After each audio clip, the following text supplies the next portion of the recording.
ಕೇಳೋ ಅಧಿಕಾರನೇ ಇಲ್ವಾ? ಲಿಟ್ರಲಿ ನನಗೆ ಇವತ್ತು ಸೆಷನ್ ಅಲ್ಲಿ ಕಾಡ್ದಂತ ಒಂದೇ ಒಂದು ಪ್ರಶ್ನೆ, ಧೀರಜ್ ಮುನ್ರಾಜ್ ಅಂತ ದೊಡ್ಡಬಳ್ಳಾಪುರದ ಒಬ್ಬ ಯುವಕ ಅತ್ಯದ್ಭುತವಾಗಿ ಚರ್ಚೆಗಿಳಿತಾರೆ. ಹೊಸದಾಗಿ ಬಂದಂತ ಯುವಕರನ್ನ ನೀವು ಯಾವ ರೀತಿ ಪೋಷಿಸಬೇಕು? ಅಲ್ಲೇ ನಿಮ್ದೇ ಕಾಂಗ್ರೆಸ್ ಶಾಸಕರೊಬ್ರು ಶಿವಲಿಂಗೇಗೌಡರು ಅನ್ನೋರೇ, ನೀನು ಹೊಸದಾಗಿ ಬಂದಿದ್ಯಾ ಕೂತ್ಕೊಳ್ಳ, ಎಷ್ಟು ಮಾತಾಡ್ತೀಯ? ಹಂಗಾದ್ರೆ ನೀವು ಸೆಷನ್ ಬರ್ತಾ ಇರೋದು ಏಂತಿಕೆ? ಜನಗಳ ಸಮಸ್ಯೆ ಚರ್ಚೆ ಮಾಡ್ಕೊಳ್ಳಿಕ್ಕ, ನಿಮ್ಮ ರಾಜಕೀಯ ಬೇಡ ಬಯಸ್ಕೊಳ್ಳಿಕ್ಕ? ನೀವೆಲ್ಲ ಸೆಷನ್ಗೆ ಯಾಕ್ರಿ ಬರ್ತೀರಿ? ನಿಮ್ನ ಆಯ್ಕೆ ಮಾಡೋ ಜನ ನಿಜವಾಗ್ಲೂ ಮೂರ್ಖರ ಮುಟ್ಟಾಳ್ರ ಅನ್ನೋ ಪ್ರಶ್ನೆ ಜನನೇ ಕಾಡ್ತಾ ಇದೆ, ನಮ್ನ್ಯಾರನ್ನೂ ಕಾಡ್ತಾ ಇಲ್ಲ. ನಾವು ಪ್ಯಾನೆಲ್ ಅಲ್ಲಿ ಬಂದು ಬಡ್ಕೊಂಡು ಹೋಗ್ತೀವಿ, ನಾವು ಒನ್ ಮ್ಯಾನ್ ಆರ್ಮಿ ಆಗಿ ಹೋಗ್ತೇವೆ. ಆದ್ರೆ ನಿಜವಾಗ್ಲೂ ನಿಮ್ ಕ್ಷೇತ್ರದ ಜನ ನಾಳೆ ಬೆಳಗ್ಗೆ ಹೋದಾಗ ಶಿವಲಿಂಗೇಗೌಡ್ರ ನಿಮ್ ಕ್ಷೇತ್ರದ ಜನ ನಿಮ್ನ ಯಾವ ರೀತಿ ಪ್ರಶ್ನೆ ಕೇಳಬೇಕು?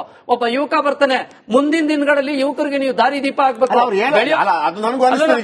ಯುವಕರಿಗೆ ಇನ್ನೂ ಒಂದ್ ಅರ್ಧ ಗಂಟೆ ಮಾತಾಡಪ್ಪ ಅಂತ ಒಳ್ಳೆ ವಿಚಾರಗಳನ್ನ ತಂದಾಗ, ಚರ್ಚೆಗೆ ತಂದಾಗ ನೀವು ಅವ್ರನ್ನ ಪ್ರೋತ್ಸಾಹಿಸಬೇಕು. ಒಳ್ಳೆ ವಿಚಾರ ಮಾತಾಡ್ತಾ ಇದೆಯಪ್ಪ, ಅದಕ್ಕೆ ಉತ್ತರ ಕೊಡಕ್ಕೆ ಏನಾದ್ರು ಸಪೋರ್ಟ್ ಮಾಡಿ ಅಂತ. ನೀವು ಇಲ್ಲಿ ಪಾರ್ಟಿ ಮಾಡಕ್ ಹೋಗ್ಬಾರ್ದು. ಒಂದ್ ಸೆಷನ್ ಅಂತ ಬಂದಂತ ಸಂದರ್ಭದಲ್ಲಿ ಇಡೀ ರಾಜ್ಯ ನಿಮ್ಮನ್ನ ಆಯ್ಕೆ ಮಾಡಿ ಕಳ್ಸಿರೋದು, ಇಲ್ಲಿ ಯಾವ ಪಕ್ಷ ಅಲ್ಲ. ನಮಗ್ ಬೇಕಾಗಿರೋದು ಅಭಿವೃದ್ಧಿ. ಜನ ಆಯ್ಕೆ ಮಾಡಿರೋದು ನಿಮ್ಮನ್ನ ಅಭಿವೃದ್ಧಿಗೋಸ್ಕರ. ಲಕ್ಷಾಂತರ ಕೋಟಿ ಸಾಲ ಮಾಡ್ಕೊಂಡು ಕೂತಿದ್ದೀರಿ. ಮುಂದಿನ ದಿನ ಯಾವ ರೀತಿ ಅಭಿವೃದ್ಧಿ ಮಾಡ್ತೀರಿ? ಶಾಲಾ ಮಕ್ಕಳ ಪರಿಸ್ಥಿತಿ ಬಗ್ಗೆ ಪಾಪ ಯುವಕ ಎಕ್ಸ್ಪ್ಲೈನ್ ಮಾಡ್ತಾ ಇದ್ರೆ ನೀವ್ ಈ ರೀತಿ ವರ್ತಿಸ್ತೀರ. ಶಿವಲಿಂಗೇಗೌಡರ ಬಗ್ಗೆ ನನ್ಗೆಲ್ಲೋ ಒಂದ್ ಸಣ್ಣ ಗೌರವ ಇತ್ತು. ನಿಜವಾಗ್ಲೂ ಅವ್ರು ನಡೆದಂತ ನಡೆ ನನ್ಗೆಲ್ಲೋ ಒಂದ್ ಕಡೆ ಅವ್ರ ಬಗ್ಗೆ ಇದ್ದಂತ ಗೌರವ ಕ್ಷೀಣಿಸೋಗ್ಬಿಡ್ತು. ಮುಂದಿನ ದಿನಗಳಲ್ಲಿ ಇವ್ರನ್ನ ವಿರೋಧಿಸುವಂತವ್ರು ಮತ್ತೆ ಪ್ರಶ್ನೆ ಕೇಳುವಂತವ್ರು ಬರಲೇಬಾರದು. ಬಹುಶಃ ಈ ಕಾಂಗ್ರೆಸ್ ಸರ್ಕಾರದ ಪರಿಸ್ಥಿತಿ ಹೆಂಗಾಗ್ಬಿಟ್ಟೈತೆ ಅಂದ್ರೆ, ನಾವು ಡಿಕ್ಟೇಟರ್ಶಿಪ್ ಮಾಡ್ತಾ ಇದೀವಿ. ನಾವು ಮಾಡಿದ್ದಕ್ಕೆ ನೀವೆಲ್ಲ ಕೇಳಬೇಕು. ಇನ್ನೊಬ್ಬ ಶಾಸಕ ಹೇಳ್ತಾನೆ, ಎಲ್ಲ ಒಂದು ಇದ್ ನಿಂತ್ಕೊಂಡು, ನಿಮ್ಮ ಅಪ್ಪಂದಲ್ಲ ಸರ್ಕಾರ, ಸಿದ್ದರಾಮಯ್ಯನ ಸರ್ಕಾರ. ಏನ್ರಿ ಮಾಡಕ್ ಹೊರಟಿದೀನಿ ನೀವು ರಾಜ್ಯನ?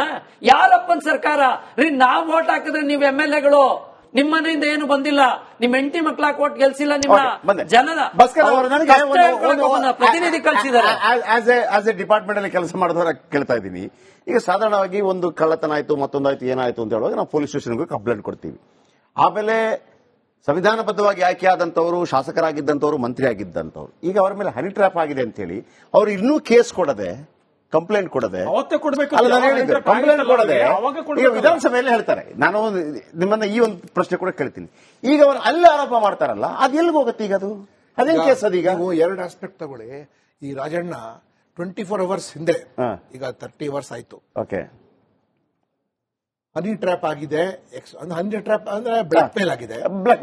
ಬ್ಲಾಕ್ ಮೇಲ್ಗೆ ನಾವು ಎಕ್ಸ್ಟಾರ್ಷನ್ ಭಾಷೆ ಒಳಗೆ ಎಕ್ಸ್ಟಾರ್ಷನ್ ಅಂತೀವಿ. ಪರಮೇಶ್ವರ್ ಏನ್ ಹೇಳುತ್ತಾರೆ, ನಾನು ತನಿಖೆ ಮಾಡಿಸ್ತೇನೆ. ಇದುವರೆಗೂ ಅದು ಸ್ಪೀಕರ್ ಏನ್ ಕೇಳಿಸ್ಕೊಂಡಿಲ್ವಾ? Speaker is the custodian of the house. ಇದೇ speaker he has behaved most incompetently in Belgaum also. ಮತ್ತೆ ಈಗ ಹೇಳ್ತಾರೆ, ನಾನು ಕಾನೂನಾತ್ಮಕವಾಗಿ ನಾನು 17-18 ಜನಕ್ಕೆ ಸಸ್ಪೆಂಡ್ ಮಾಡಿದ್ದೀನಿ ಅಂತ. He has no knowledge about Constitution. This speaker has no knowledge about Constitution. And ಅವರು ಫಸ್ಟ್ ಕಾಂಗ್ರೆಸ್ ತಗೋಬೇಕಾಗಿರೋದು, ಮೈ ಗಾಡ್, ಇಂಥ ಒಬ್ಬ ಕ್ಯಾಬಿನೆಟ್ ಮಂತ್ರಿ, ಒಬ್ಬ 4 ಟೈಮ್ಸ್ ಗೆದ್ದಿರುವಂತ MLA ನನ್ನ ಮೇಲೆ ಈ ರೀತಿ ಆಗಿದೆ ಅಂತ ಹೇಳಿದ ತಕ್ಷಣ immediately law should have been set into motion. Why it was not done? Why it was not correct? Then ಈಗ ಸರ್ಕಾರದ ವೈಫಲ್ಯ, ಅದು ಸರ್ಕಾರದ ವೈಫಲ್ಯ. It is he who should have taken Congress. Minister, okay, ಮಿನಿಸ್ಟರ್ಗೆ ಡೈರೆಕ್ಟ್ ಮಾಡಬೇಕಾಗಿರೋದು speaker. See, these are all constitutional step by step. ನಾನು ಸಮಾಜ ಕಾನ್ಸ್ಟಿಟ್ಯೂಷನ್ ಪರವಾಗಿ ನಾನು ಸಸ್ಪೆಂಡ್ ಮಾಡಿದ್ದೀನಿ ಅಂತ ಅವರು ಹೇಳ್ತಾರೆ. He has no knowledge about. So sir ಹೇಳ್ದಂಗೆ ಇದು ಒಂಥರ ಅಧಿಕಾರದ ಮದ ಮುಂದೆ ಬಂದ್ಬಿಟ್ಟಿದೆ. ಮಾನ ಮರ್ಯಾದೆ ಟ್ರ್ಯಾಪ್ ಆಗೈತೆ ಅಂತ ಮಾಧ್ಯಮ ಸೆಷನ್ ಅಲ್ಲಿ ಮಾತಾಡ್ತಾರೆ. ಅಸಹ್ಯ ಅನ್ಸಲ್ವಾ ಅವರಿಗೆ? ಅಸಹ್ಯ ಅನ್ಸಲ್ವಾ? ಇದು ರಾಜ ಹೇಳ್ದಂಗೆ ಸರ್, ರಾಜ ಹೇಳ್ದಂಗೆ. ನನ್ನನ್ನ ತಗ್ಲಾಕಕ್ಕೆ ಬಂದವ್ರೆ ಅಂತ ಹೇಳ್ಕತ್ತಾರೆ ಅಂದ್ರೆ ನಿಮ್ಮ ಕ್ಯಾರೆಕ್ಟರ್ ನ ತೋರಿಸ್ತಾ ಐತೆ. ನಾನು ಇಂತ ಕೆಟ್ಟ ಕ್ಯಾರೆಕ್ಟರ್ ಅದನ್ನ ಬಳಸ್ಕೊತಾವ್ರೆ. ಮತ ಹಾಕದವ ಹೇಳ್ಬೇಕಾಗಿತ್ತು ರಾಜಣ್ಣ ಅವ್ರ ಬಳಿ ಬಂದು, ಸರ್ ನನಗಿಂತ ಪ್ರಾಬ್ಲಮ್ ಆಗಿದೆ ಅಂತೇಳಿ. ಇದು ಸ್ವತಃ ರಾಜನೇ ಹೇಳ್ತಾ ಇದ್ದಾನೆ, ನನಗೆ ಪ್ರಾಬ್ಲಮ್ ಆಗಿದೆ ಅಂತ. ನೀವು ನೋಡಿ, ನೀವು ಲಾರ್ಜರ್ ಆಸ್ಪೆಕ್ಟ್ ಅಲ್ಲಿ ತಗೊಂಡ ನಮ್ಮ ರೆಪ್ರೆಸೆಂಟೇಷನ್ ಆಫ್ ಪೀಪಲ್ಸ್ ಆಕ್ಟ್ ಇದಲ್ಲ, RPA ಒಳಗೆ ಕೆಲವು ದೇಶಗಳಲ್ಲಿ ರೈಟ್ ಟು ರಿಕಾಲ್ ಅಂತ ಇರುತ್ತೆ. Right to recall. ನಮ್ಮಲ್ಲಿ ರೈಟ್ ಟು ರಿಕಾಲ್ ಆಯ್ತು, ಬಟ್ ಯಾರಿಗೂ see there all united by corruption and sin and divided by political party ಅಷ್ಟೇ ಅಲ್ಲ, ಒಂದೇ ಅಲ್ಲ ಆ ರೀತಿ. ನಾನು ಕೂಡ ಹೇಳಿದೆ ಸರ್, ಮೊನ್ನೆ 75 ಕೋಟಿದು ಈ ಗಾಂಜಾ ಇದು MDMA ಹಿಡಿದ್ರಲ್ಲ, ಆಗ ಅದು ಎಲ್ಲರಿಗೂ ಬೈಫರ್ಕೆಟ್ ಆಗತ್ತೆ. ಅದು ಅಲ್ಲಿ ಅಲ್ಲಿ ಅಲ್ಲಿ ರಾಜಕೀಯ ಪಕ್ಷಗಳಿಗೆ ಬೇಡ ಅಂತಿಲ್ಲ ಎಲ್ಲರಿಗೂ. ಮೊನ್ನೆ ಸಂಬಳ ಜಾಸ್ತಿ ಆಯ್ತಲ್ಲ, ಡಬಲ್ ಆಯ್ತಲ್ಲ, ಒಬ್ಬರು ಧ್ವನಿ ಎತ್ತಲಿಲ್ಲ, ಚಲೋ ಸಿಕ್ತು ನಮಗೆ ಅಂತ. ಎಸ್ ಸರ್, ಹೇಳಿದ್ರಲ್ಲ ಒನ್ ಪಾಯಿಂಟ್ ಸರ್, ಇದಕ್ಕೂ ಕರ್ನಾಟಕದ ಜನತೆ, ಕರ್ನಾಟಕದ ಮಾಧ್ಯಮ, ಕರ್ನಾಟಕದ ಬುದ್ಧಿಜೀವಿಗಳು ಇಂಥ ಒಂದು ನೀಚ ಹಲ್ಕಟ್ ಕೆಲಸದಲ್ಲಿ ಕೂಡ ಅವ್ರು ಅಲ್ಲಾಡಲಿಲ್ಲ ಅಂದ್ರೆ ಈ ಸರ್ಕಾರದ ಗೆಲುವು ಅಂತ ಅನ್ಕೊಳ್ಳಿ. ದಟ್ ನಮ್ಗೆ ಇಷ್ಟು 40 ಜನ ಸೇರಿ ನಾವು ಗೆಲುವು ಅಂದ್ರೆ ರಾಜಗೌಡ್ರೆ, ಭಾಸ್ಕರ್ ರಾವ್ ಅವರೇ, ರಾಘವೇಂದ್ರ ಸರ್, ಎಲ್ಲೋ ಒಂದು ಕಡೆ ಒಂದು ಟ್ರೈನ್ ಆಕ್ಸಿಡೆಂಟ್ ಆಯ್ತು ಅಂತ ಹೇಳಿದಾಗ ರಾಜೀನಾಮೆ ಕೊಟ್ಟಂತ ಇತಿಹಾಸ ಇದೆ. ಲಾಲ್ ಬಹದ್ದೂರ್ ಶಾಸ್ತ್ರಿ ಕಾಂಗ್ರೆಸ್ ನಾನೊಬ್ಬ ರೈಲ್ವೆ ಮಿನಿಸ್ಟರ್, ಎಲ್ಲೋ ಒಂದ್ ಕಡೆ ಆಕ್ಸಿಡೆಂಟ್ ಆಯ್ತು ಅಂತ ರಾಜೀನಾಮೆ.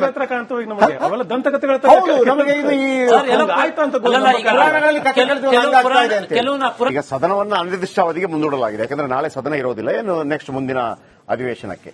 ಈ ನಡುವೆ 18 ಜನರನ್ನು ಸಸ್ಪೆಂಡ್ ಮಾಡಲಾಗಿದೆ. ಇದರ ನಡುವೆ ಸುರತ್ಕಲ್ ಶಾಸಕ ಭರತ್ ಶೆಟ್ಟಿ ಮಾತಾಡಿದ್ದಾರೆ. ಅವರ ಹೇಳಿಕೆಯನ್ನು ಗಮನಿಸೋದಿದ್ರೆ, ಹನಿ ಟ್ರ್ಯಾಪ್ ಸತ್ಯ ಹೊರಬಂದ್ರೆ ಸರ್ಕಾರ ಪತನವಾಗುತ್ತೆ ಅನ್ನುವಂತ ಮಾಹಿತಿಯನ್ನು ಕೊಡ್ತಾ ಇದ್ದಾರೆ. ಸರ್ಕಾರ ಪತನವಾಗುವುದು ಖಚಿತ, ಯಾಕಂದ್ರೆ ಅವರವರ ಪಕ್ಷದವರೇ ಇದ್ದಾರೆ ಅಂತ. ಸಾಧಾರಣವಾಗಿ ಒಂದು ಪಕ್ಷ ಮತ್ತೊಂದು ಪಕ್ಷದವರನ್ನ ಆತರ ಹನಿ ಟ್ರ್ಯಾಪ್ ಮಾಡೋದು. ಬಿಜೆಪಿ ಶಾಸಕ Bharat Shetty big bomb, honey trap ಸತ್ಯ ಹೊರಬಂದ್ರೆ ಸರ್ಕಾರ ಪತನವಾಗುತ್ತೆ ಅಂತೇಳಿ ಏನ್ ಹೇಳಿದ್ದಾರೆ ಕೇಳಿಸ್ಕೊಂಡು.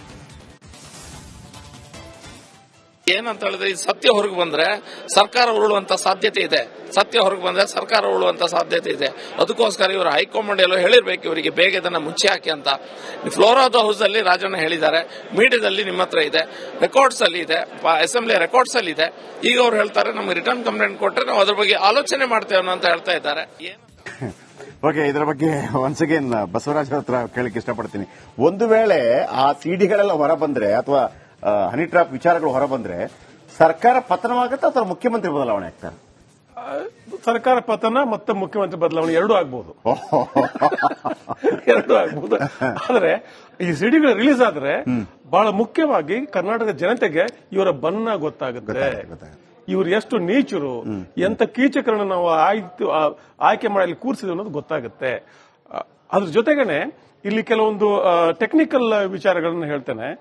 ಈಗ KN ರಾಜಣ್ಣ ಅವರ ಮೇಲೆ ಹನಿ ಟ್ರ್ಯಾಪ್ ಅಟೆಂಪ್ಟ್ ಆಯಿತು, ಅವ್ರಿಗೆ ಬುದ್ಧಿ ಹೇಳಿ ಕಳಿಸಿದೆ ಅಂತ ಹೇಳಿದ್ರಲ್ಲ, ಬುದ್ಧಿ ಹೇಳಿದ್ಮೇಲೆ ಮುಗೀತಲ್ಲ, ಮತ್ತೆ ಕಂಪ್ಲೇಂಟ್ ಅಲ್ಲೇ ಕೊಡ್ಬೇಕಿತ್ತು ತಾನೆ. ತುಮಕೂರು ಎಲ್ಲ ಆಯ್ತು ನಿಮಗೆ, ಆ ಕ್ರೈಮ್ ನಡೆದಿದ್ದೇನ ಅಲ್ಲೇ ಕಂಪ್ಲೇಂಟ್ ಕೊಡ್ಬೇಕು. ಪೊಲೀಸರು ಬುದ್ಧಿ ಹೇಳೋದು ಅದು ಒಪ್ಕೊಳ್ಳೋಣ, ಬುದ್ಧಿ ಹೇಳಿದ್ರ ಕಂಪ್ಲೇಂಟ್ ಅಲ್ಲೇ ಕೊಡ್ಬೇಕಾ? ನೀವು ಸದನ ಸೇರೋಗ ಕಾಯ್ದುಕೊಂಡು ಸದನದಲ್ಲಿ ಮಾತಾಡೋ ಅರ್ಥ ಅಂದ್ರೆ ಇದು ರಾಜಕೀಯ ಉದ್ದೇಶನೇ ಒಂದು. ಇನ್ನು ಬಿಜೆಪಿ ಒಂದು ವಿಚಾರ ನೋಡೋದಾದ್ರೆ, ಈ ಬಿಜೆಪಿ ಅನೇಕರು ಎಲ್ಲರೂ ಸೇರ್ಕೊಂಡಿತ್ತು ಒಟ್ಟಾರೆಯಾಗಿ KN ರಾಜಣ್ಣ ಪರ ಅನ್ನೋ ತರನೇ ಮಾತಾಡಿದ್ದಾರೆ. ಈ ಹನಿ ಟ್ರ್ಯಾಪ್ ವಿರುದ್ಧ ನಾವು ಗಟ್ಟಿಯಾಗಿ ನಿಲ್ಬೇಕು, ತನಿಖೆ ಆಗ್ಬೇಕು ಅಂತ ಮಾತಾಡಿದ್ದಾರೆ. ಹಾಗಾದ್ರೆ ಬಿಜೆಪಿ ಧೋರಣೆ ಏನು? ಹನಿ ಟ್ರ್ಯಾಪ್ ಮಾಡೋದು ತಪ್ಪ ಅಥವಾ ಈ ತರದ ಒಂದು ಚಾರಿತ್ರ್ಯಹೀನ ನಡವಳಿಕೆ ತಪ್ಪ? What is the clarity there? Why you feel BJP has supported? There is a contrary. I'm not saying because you have said that ಇದು ತನಿಖೆ ಆಗ್ಬೇಕು, KN ರಾಜಣ್ಣ ಹಿಡ್ಕೊಂಡು ಅಶೋಕ್ ಹೇಳಿದ್ರು ಸರ್ಕಾರ ಪತನ ಆಗತ್ತಲ್ಲ ಸರ್. ಮತ್ತೆ ಅದು ಬೇರೆ ವಿಚಾರ. ನಾನು ಹೇಳ್ತಾ ಇರೋದು ಈ ತನಿಖೆ, ಈ ತರದ ಹನಿ ಟ್ರ್ಯಾಪ್ಗಳು ಆಗಬಾರದು ಅನ್ನೋದು ಬಿಜೆಪಿಯ ಸ್ಟ್ಯಾಂಡ್ ಇವತ್ತು ಇನ್ ದ ಹೌಸ್ ಆಲ್ಸೋ. ತನಿಖೆ ಆಗಬೇಕು ಅಂತ ಅವ್ರ ಸ್ಟ್ಯಾಂಡ್. ತನಿಖೆ ಆಗ್ಬೇಕು, ಹನಿ ಟ್ರ್ಯಾಪ್ ಕೂಡ ತಪ್ಪು ಅಂತ ಹೇಳ್ತಿದ್ದಾರೆ. ಕರೆಕ್ಟ್ ಆಗಿದೆಲ್ಲ. What is that? Honey trap ತಪ್ಪು ಅಂದ್ರೆ ಏನು? ಹನಿ ಟ್ರ್ಯಾಪ್ ತಪ್ಪು ಅಂದ್ರೆ ಏನು? ಅಂದ್ರೆ is it wrong to trap or is it wrong to misbehave? ಏನ್ ಬೇಕಾದ್ರೂ ಮಾಡ್ತೀವಿ, ಹನಿ ಟ್ರ್ಯಾಪ್ ಮಾಡಬೇಡಿ, ರೆಕಾರ್ಡ್ ಮಾಡಬೇಡಿ ಅಂದಂಗಲ್ವಾ ಇದು? ನಾನು ಲಂಚ ತಗೊಳ್ತೇನೆ, ಲೋಕಾಯುಕ್ತ ಮುಂದೆ ನಮ್ಮ ಟ್ರ್ಯಾಪ್ ಮಾಡಬಾರ್ದು ಅಂದ್ರೆ sir wrong is wrong. Exactly. But they are not defended. They are not defended, but in general they are not very clear whether honey trap is valid or whether honey trap should be punished. Bhaskar ಅವರು, ನಾನು ನಿಮ್ಮ ಹತ್ರ ಕೇಳೋದು, ಇದು ರಾಜಣ್ಣ ಅವರನ್ನ ಅವರ ಘನತೆಯನ್ನು ತಗ್ಗಿಸುವಂತ ಒಂದು ಪ್ರಯತ್ನಗಳಾಯ್ತೋ ಅಥವಾ ಇದು ರಾಜಕೀಯ ಲಾಭಕ್ಕಾಗಿ ನಡೀತಾ ಇರುವಂತ ಪ್ರಯತ್ನನೋ?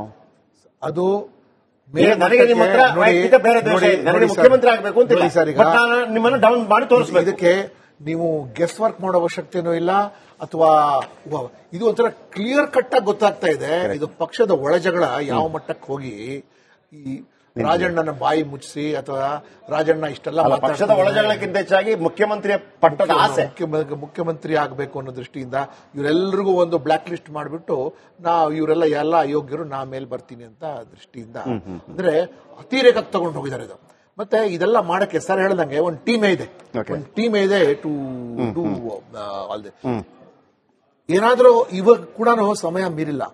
ಇಫ್ ಚೀಫ್ ಮಿನಿಸ್ಟರ್ ಇಷ್ಟು 40 ವರ್ಷದ ದೀರ್ಘ ಅನುಭವ ರಾಮಕೃಷ್ಣ ಹೆಗಡೆ ಕಾಲದಿಂದ ಬಂದವರು, ಮತ್ತೆ ಪದೇ ಪದೇ ಇವರು ದೇವರಾಜ ಅರಸು ಅವರು ಹೆಸರು ತಗೊಳ್ತಾರೆ. He should resign and he should prove that I am above all this. Yes. Okay, Raju ಕೊಟ್ರೆ ಕೊನೆ 1 ನಿಮಿಷ ನಿಮ್ಮ ಹತ್ರ ನಾನು ಕೇಳೋದು, ಒಂದು ವೇಳೆ ಈಗ ಹನಿ ಟ್ರ್ಯಾಪ್ ಆಗೋಯ್ತು, ಇವ್ರಿಗೂ ಗೊತ್ತಾಗಿಲ್ಲ, ಯಾರಿಗೆ